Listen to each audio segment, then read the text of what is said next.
Right, that's Is switched it on on. you and me? Should be, yeah. Should find out. Should be alright. Do you want that in there as well?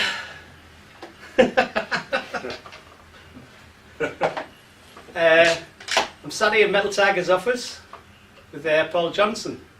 He's been kind enough to invite us in just to do a little exclusive interview for LSE Share Talk. Paul. Welcome to the office. I know it's organised, isn't posh, it? isn't it? Yeah. So you No, agree? he could be described as many things, but posh is not one of them. I know, yeah. You don't spend a lot of money on your office space. No, we don't. I'm surprised, honestly, not being disrespectful, but I was down the embankment. I was in another company a few months ago, and I was just absolutely stunned. Couldn't believe I walked in an AIM-listed company, and it was just unreal. It was amazing. No, you're not going to get that here. We're really tight. You're supposed to be tight, aren't you? Yeah, well, really? that's the general idea. Truth be known. Yeah. Anyway, have you had a biscuit? No, I'm on it. Somebody just bought me a Lebanese kebab. That's right. I've gone posh from Hartlepool. But the last time we spoke was at the Big Gibbs do. It was. And I've got to pick up on this. Obviously, a lot of people follow you on Twitter and so on. Yeah. The elephant in the room comment. When you made that comment on the stairs, when you stood next to an elephant but nobody can see it. Yeah. But why can't nobody see it? Oh, because sentiment at the moment is a blocker.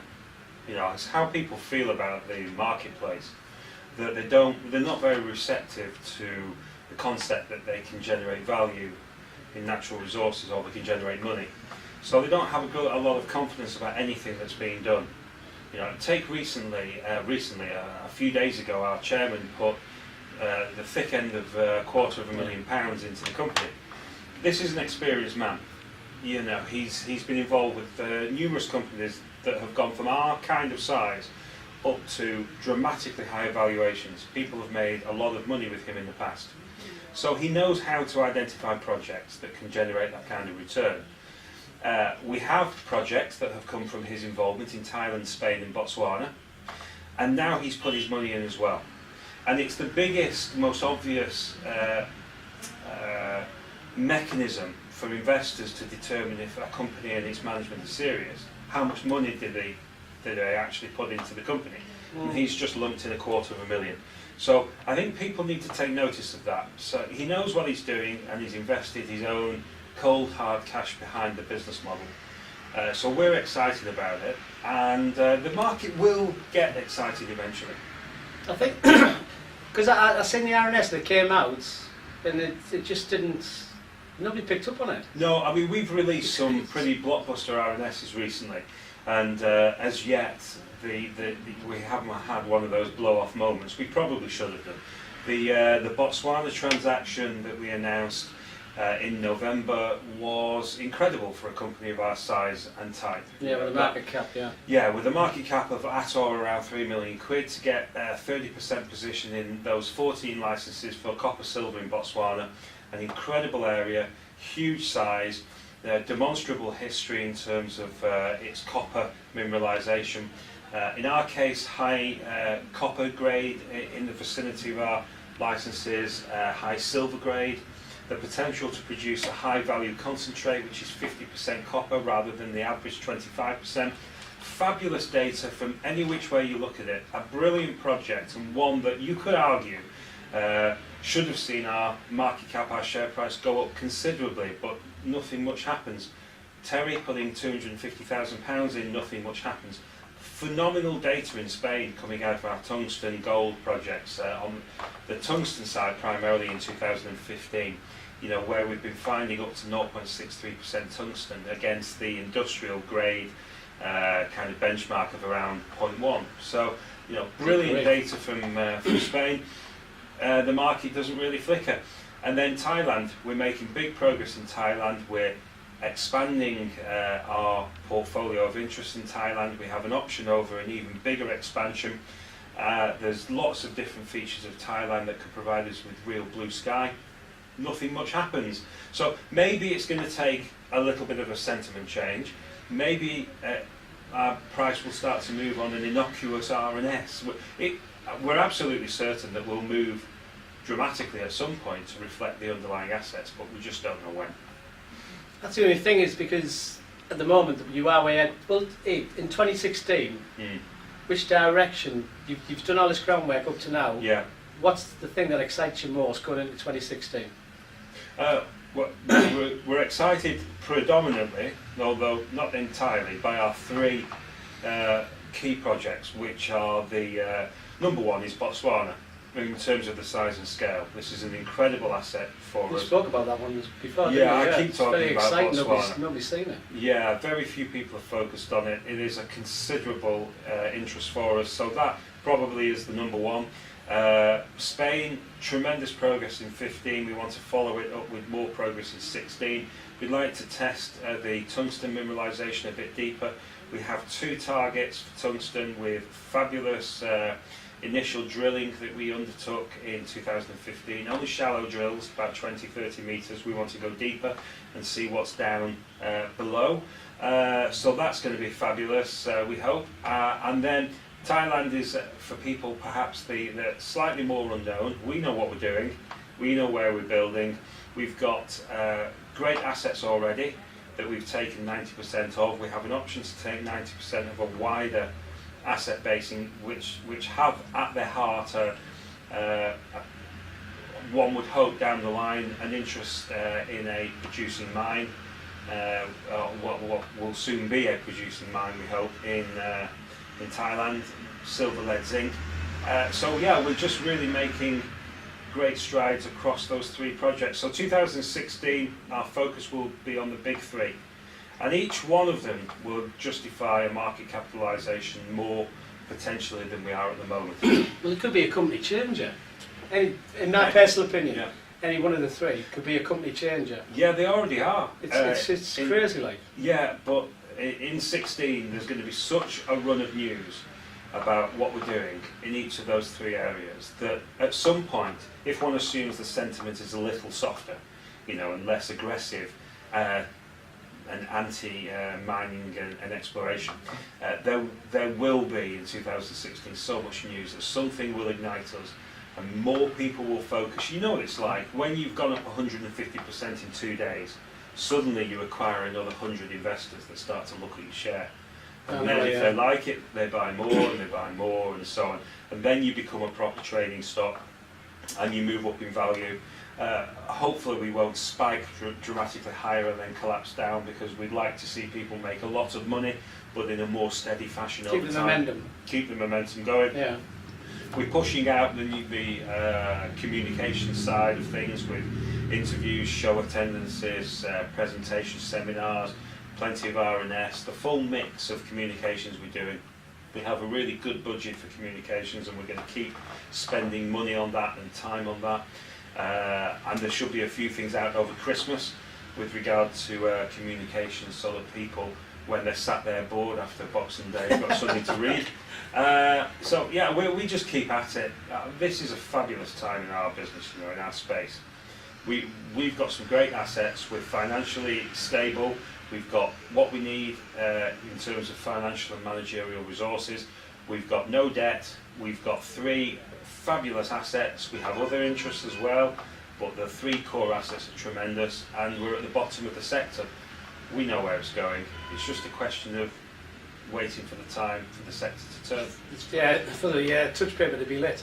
I think the thing is as well with AIM, where a lot of investors, I'm not giving out advice, far from it, I'm not in that position, but from a personal point of view is the good investors, my opinion, they go into a company like yourself now, the way you are, and they build a position and then they just sit there and wait. Where the problem with most investors today is they keep chasing. They're chasing everything all over the markets, and they end up losing money. Yeah, well, some they're of not them make looking money. at something mid-term. No, it's crazy. They're not. I mean, some people do make money. There are people who are capable of getting in at the bottom of the trading move and getting out, and keep doing that, and they make a lot of money. And people aspire to that type of investing individual. The reality is the vast majority of us are not capable of doing it. True, yeah. For a variety of reasons. Sometimes we can't sit there by a computer all day. Sometimes we're perhaps too optimistic or too pessimistic or whatever it might be. It blocks us from having that trader edge. So the next best thing is to just get some good companies that you like, that have a good business plan, reasonably secure, have finance, money in the bank or access to finance if they need it on a sensible basis. Buy a few of these positions, diversify a little bit, and then just wait. Because our sector comes back, and when it comes back, there's nothing like it. There's no other sector on the planet, I believe, that it's going to bounce. There's no two ways about it, it's just when, though, isn't it? It is a case of when, yeah. It does. Next Tuesday, okay? I can do that. As soon as Will you possible. still talk to us? If you go like... What, when we're a yeah, you're on the FTSE 250 or whatever. £250 cap company? Yeah. Still get us a coffee and that. Yeah. No, we'll still talk to you. It's a long walk, you know, from Harbour Lads to get up here. Yeah, that's right. Up and down, up and down. No, that's, by the way, it's fantastic taking the time to talk to us. No, we speak off the camera and we have a chat about it. Yeah, of course, yeah. I'm no different in terms of my approach off the camera or on it. No, but you're the same person, to be honest. Yeah. That's the reason I take the time. Yeah. That's why I like your company, Camera and yourself. Yeah. Because you're normal guys, and I think I understand what you're trying to achieve, and that's why I would do it. That's why I do what I do. And you're right, because what we're trying to achieve is a very, very substantial business. We want the people who have the guts and determination to invest with us now and stick with us to make a massive return from their investment. And if we do our job reasonably well, not even very, very well, if we do our job reasonably well from the bottom of the market, people will make a lot of money. And I want the people who hold the shares medium term to make the most, rather than flipping in and out all the time. Exactly, yeah. I want them to hold with us, because when they hold with us and they stick, then it reduces the free float effectively, and it makes the share naturally have to gravitate upwards in price. So the more sticky investors we can get, the better. And I want to make those people the most money that we possibly can. And I say in various interviews and presentations and so on, we are not a long-term business. This is a cyclical sector. If you want to invest in something that's going to be here in 25 years, forget Metal Tiger. It's not our bag. We want to get into these assets at the bottom of the sector, in the resource space. We want to ride through the reversal in fortunes and the recovery in the sector. And then when the time comes when things get really overblown, which they will do, if something is massively undervalued today, most things will be massively overvalued in a few years' time. Yeah. We then want to dispose of our interests and distribute the capital to our investors and get the hell out of it, because this is too cyclical for a long-term business. And we want to make people money. So we're not going to ride this thing up and then crashing back down the other side. We're going to ride it up as far and as fast and as high as we possibly can. And then when the time comes, we'll crystallise, distribute and get out. And you won't hear many people say that. No, excuse me, it's true. Yeah. You see, fellow companies in the same sector as you, Yeah. and I've watched them rise and I've watched them fall. Yeah. And it's a shame, really, Yeah. because they're just going along now. They're just chipping along where, like you say, if they had the business model set out in front of them to achieve that goal, that aim what you're talking about, and then, right, that's it, we've done our thing, we've brought everything together, this is what we've got, right, that's it. We're going to something else. Well, we don't get fantastic salaries. We're on modest incomes, and our main drive is to create additional value for the shareholders and crystallise it and get that out. With our shareholdings in the business, and hopefully what our shareholdings will be in a few years' time when the sector reaches its high levels, again, the very best return for us is to crystallise and distribute, if you think about it. Yeah. We could pay ourselves, salaries for the next 20 years if we wanted to, but that will be so dramatically usurped by the capital gain if we distribute at the top of the market. It's not worth doing. And that's the problem directors have. We buy shares in the company. Everyone wants you to buy shares in the company. When you do, you're in lockdown. You can't sell them. Yeah. And that is not a massive incentive to get people to perform. Our model's different because we're saying once the sector rises, we crystallise the value, we're going to give it back to the shareholders, and guess what? We're quite significant shareholders too. It's when you guys benefit as well. So of we course. benefit, everyone else Excuse me. benefits. So that's the plan. But for the next few years, it's just nose to the grindstone and get on with it, because it isn't going to come per chance. We've got to have the very best assets when this sector kicks off. We're actually very close to being there in terms of our mix at the moment. Hugely exciting time. And hopefully the enthusiasm that we've got will be translated into the investors in the market, and we'll get more investors buying and holding. I feel like that's what you want for 2016. I'm like a television evangelist. I just hope when I've got the camera set up there, I just hope I've got you right, because I'm going to end up talking myself here. Did I keep leaning back?